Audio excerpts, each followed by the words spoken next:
지난주 금요일에도 같은 본문으로 말씀을 드린 바가 있습니다.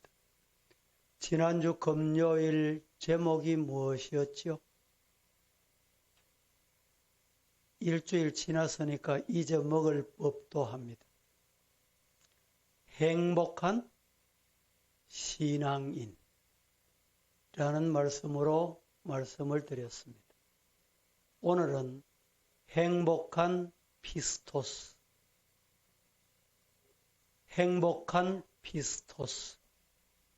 이런 말씀으로 말씀을 드리도록 하겠습니다. 믿음이란 피스토스, 진실이란 뜻입니다. 거짓이 없는 믿음. 거짓은 믿음이 아닙니다. 믿음은 한 부분이 아닙니다. 진정한 사랑은 전부입니다. 그래서 믿음이 있는 사람은 행복합니다. 물어볼까요? 여러분 신앙생활이 행복하십니까?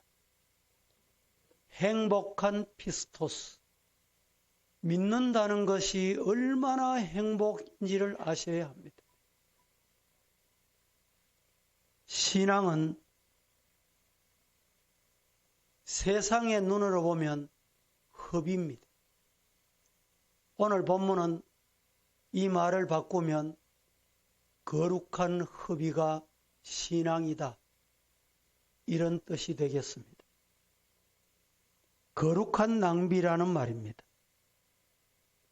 믿음이 아니면 오늘 본문의 이 여인의 행위는 허비로 보이게 되어 있습니다. 여러분, 한편으로 보면 인생은 허비하는 것입니다.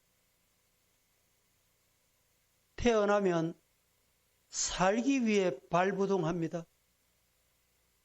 그러나 태어나는 순간부터 죽음을 향해서 갑니다. 그 시간은 아무도 모르지만 태어난 인간은 살기 위해 발부둥하는 것 같지만 죽음을 향해서 발부둥하고 있는 것입니다. 내 인생의 모든 것, 지식이나 재능이나 물질이나 가정이나 드디어는 건강이나 내 몸이나 내 생명, 모든 것은 한편으로 보면 소비하고 있는 것입니다. 어느 것에 소비하느냐, 이 차이일 뿐이다, 이 말입니다. 어디에 오늘 우리가 생명을 거느냐, 이 차이다는 말입니다. 언론사 사장직을 버리고 50이 넘은 나이에 신학 공부를 시작했던 조정민 씨를 기억하십니까? 많은 사람들이 이 사람을 이해하지 못했습니다. 무엇이 잘못된 게 아닌가? 저 사람 지금 제정신이야? 왜? 조정민 씨는 1978년 MBC 기자로 입사를 합니다.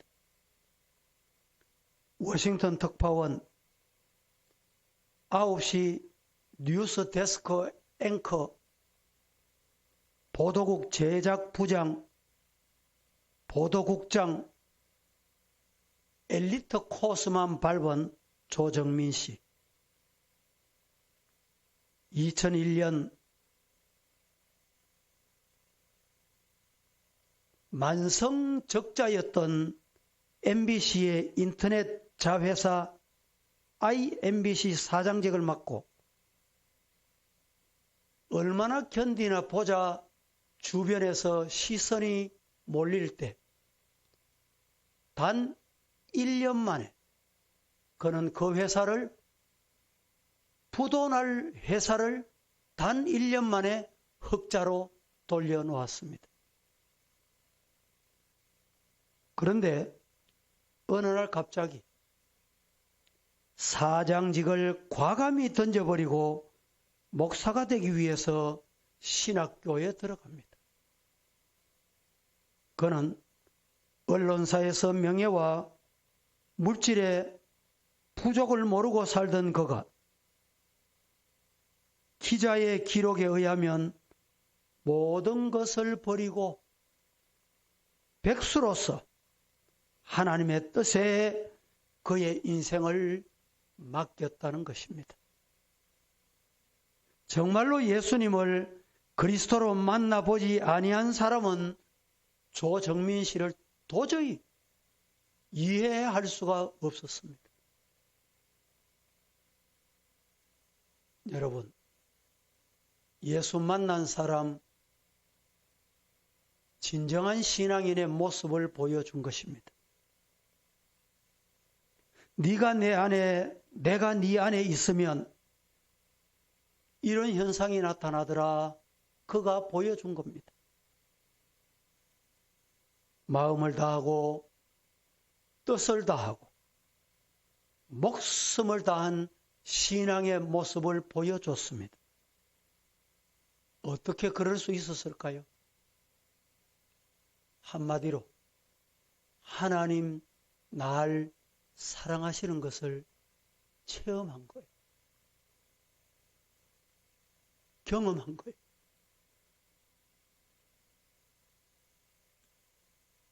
서른여섯 살 되는 어떤 여인이 목사님을 찾아왔다고 합니다.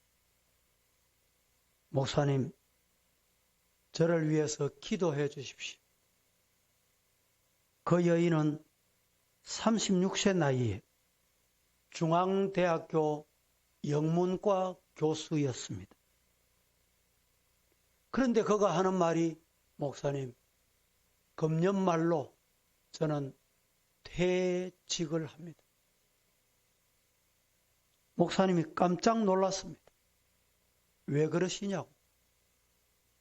당신은 아직 결혼도 해야 되고 그 좋은 교수직을 왜 버리냐고. 그는 이렇게 대답합니다.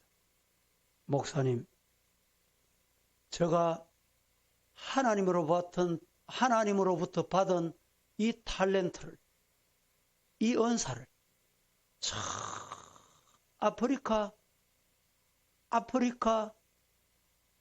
흑인들 선교하는 일에 쓰겠습니다. 목사님이 이렇게 말했다고 합니다.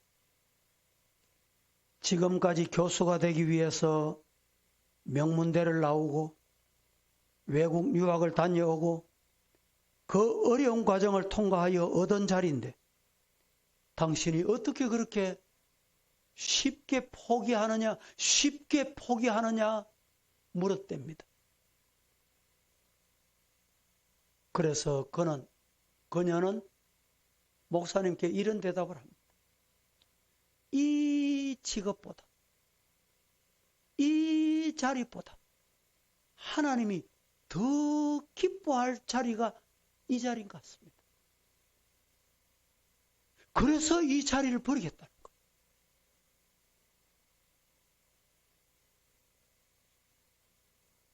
여러분, 따라해 보실까요? 신앙은 거룩한 낭비다. 왜 꼭 그렇게 해야 되느냐? 이유가 뭐냐? 믿음과 사랑은 모든 것을 버리게 해요. 오늘 두 가지만 말씀을 드립니다. 첫째는 이 여인이, 오늘 본문의 이 여인이 옥합을 깨트린 이유가 뭐냐? 옥합을 깨트린 이유가 어디에 있느냐 이 말입니다. 이 여인이 옥합을 깨어 예수님의 머리에 부은 것은 분명히 인간의 눈으로 볼 때 낭비였습니다. 오늘날도 이런 일이 있다면 손가락질하고 비난하는 일이 변함없이 분명히 나타날 징조. 그러나 이 여인은 예수님에 대한 사랑을 체험하고 경험했기 때문에 예수님이 주신 그 사랑에 비하면 이 옥합을 깨트리는 것 비교가 안 된다는 겁니다. 사랑은 논리나 합리적이거나 아니면 계산적이지 않다.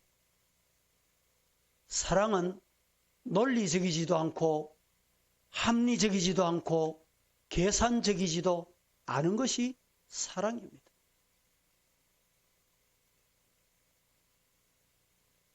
여러분은 신앙생활을 지금 어떻게 하고 계십니까? 하나님이 너무 감사하고 예수님이 너무너무 좋고 기쁘고 그래서 교회가 사랑스럽고 주님의 종이 사랑스럽고 성도들을 보면 마음이 뜨거워지고 생기가 솟아나십니까? 그래서 교회에 더 머무르고 싶고 교회에 뭔가 내 할 일이 뭘까 두리번거리고 싶고 여기 꽃 하나를 꽂아도 밀대를 가지고 교회 여러분 먼지를 털지라도 예수님의 그 사랑을 생각한다면 더 하고 싶은 것이 이 여인의 마음에 본받는 모습이 아닐까 생각해 봅니다. 사랑하는 성도 여러분, 혹시 하나님 앞에 계산이 될 때가 있습니까? 계산하면서 신앙생활 하십니까? 계산하면서 물질을 드립니까? 계산하면서 여러분 봉사합니까? 분명히 말씀드립니다. 그것은 신앙이 아닙니다. 하나님의 사랑을 모르는 것입니다.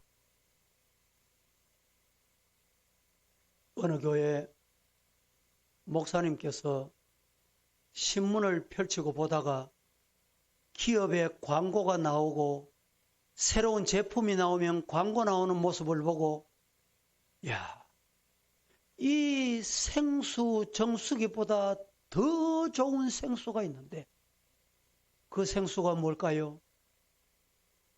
영원히 목마르지 않은 예수님.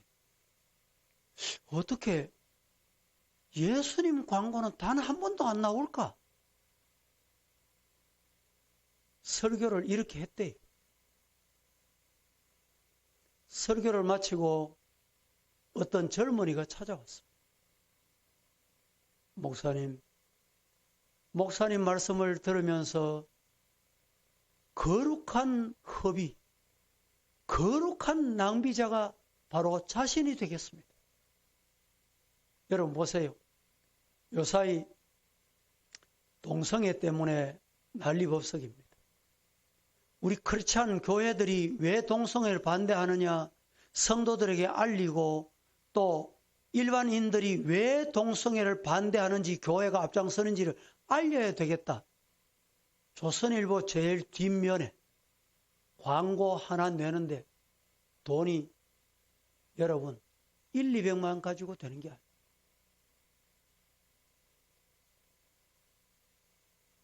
그런데 목사님이 어떻게 예수님에 관한 광고는 단 한 번도 안 나올까?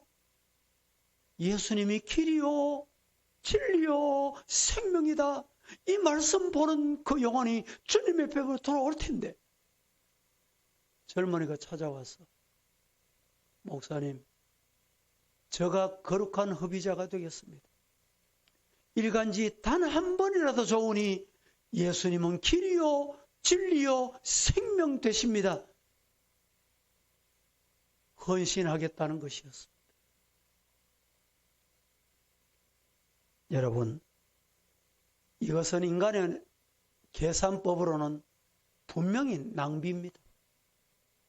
그러나 신앙의 눈으로 보면 거룩한 낭비일 뿐입니다.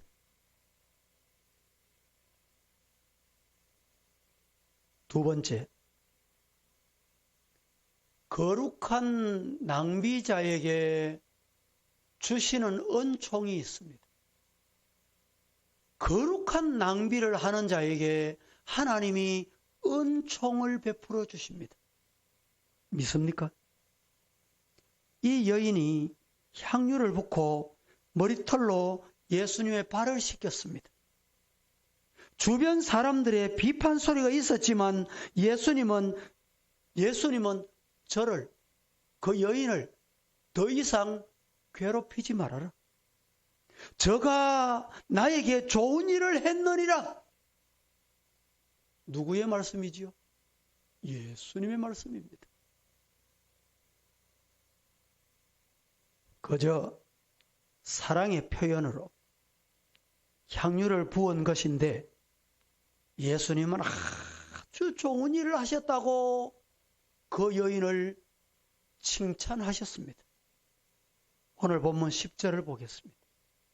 10절 시작.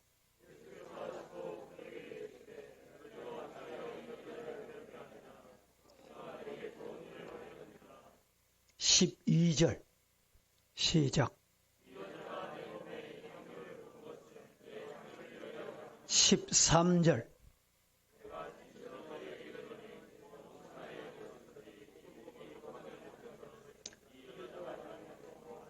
예수님이 말씀하시기를 내가 진실로 너희에게 말하는데 온 천하에 어디서든지 이 복음이 전파되는 곳에서는 이 여자가 이 여인이 행한 일도 말하여 그를 기억하리라 라고 말씀을 하셨습니다. 여기 이 여인의 그 진실한 사랑의 행위는 예수님이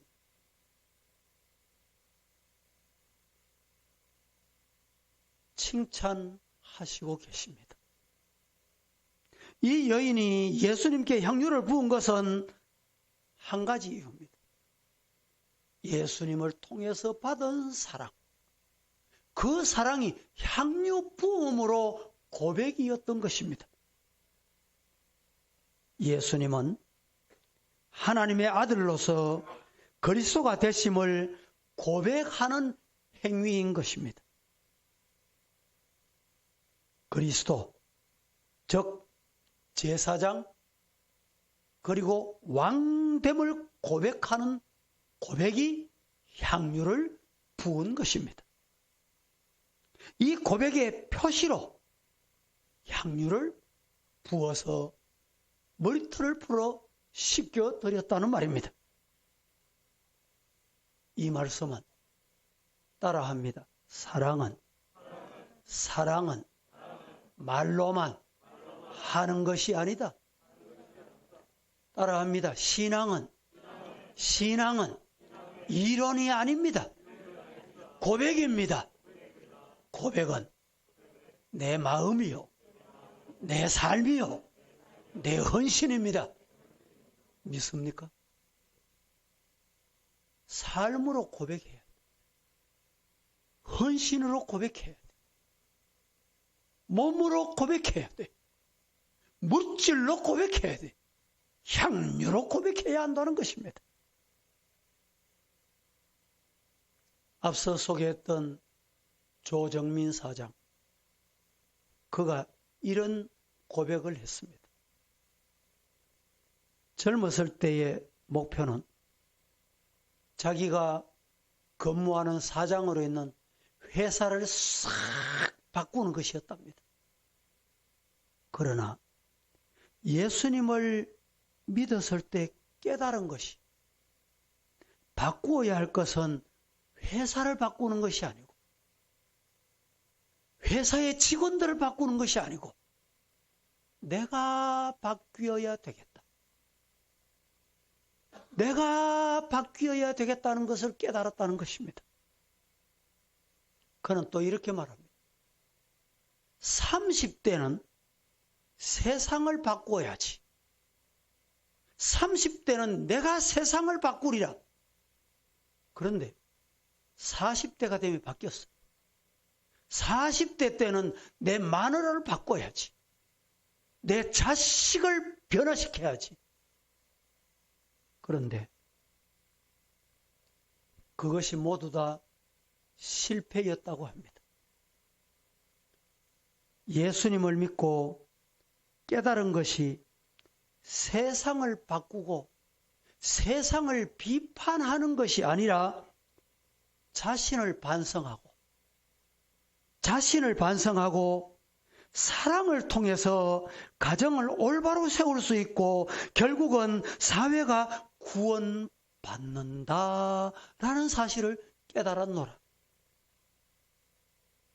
그러면서 미국 보스턴에 있는 고던 코렐 신학교를 그가 나서면서 사랑으로 나 자신이 변화될 때 가정도 변하고 남편도 변하고 아내도 변하고 자식도 변하고 변화면이 없어요.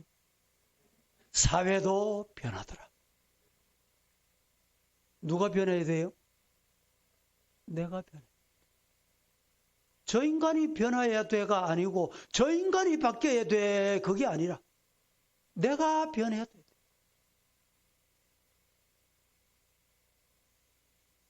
여러분, 디베라 바닷가에서 실패한 제자를 찾아오신 예수님이 이렇게 물으셨습니다. 요한의 아들 시몬아, 네가 나를 사랑하느냐? 요한의 아들 시몬아, 네가 나를 사랑하느냐? 따라하십시다. 사랑은 신앙의 내용이다. 사랑은 피스토스, 믿음의 내용물이에요. 한번 해보세요. 시작. 예. 사랑은 피스토스의 내용물이에요. 믿음의 내용물입니다. 여러분, 오늘 주님께서 지난 한 주간 네 왜 이렇게 살았노? 네 왜 이런 짓 했노? 그렇게 하고도 교회 와서 기도하냐? 꾸중하시지 않으시고 이 시간에 물으십니다. 네가 나를 사랑하느냐? 예수님이 이 시간에 오셔서 저와 여러분을 향해서 진정 사랑하느냐? 사랑은 신앙의 내용물이에요. 사랑은 이 그릇의 내용물이에요. 여러분의 믿음의 내용물이 혹시 불순한 것으로 담겨 있지는 않습니까? 사랑이 담겨 있어야 거기에 다른 것이 담겨 있지는 않느냐 이 말입니다. 말씀을 맺습니다. 우리 찬송을 같이 하시겠는데 314장 내 구주 예수를 더욱 사랑 엎드려 비는 말 들으시옵소서.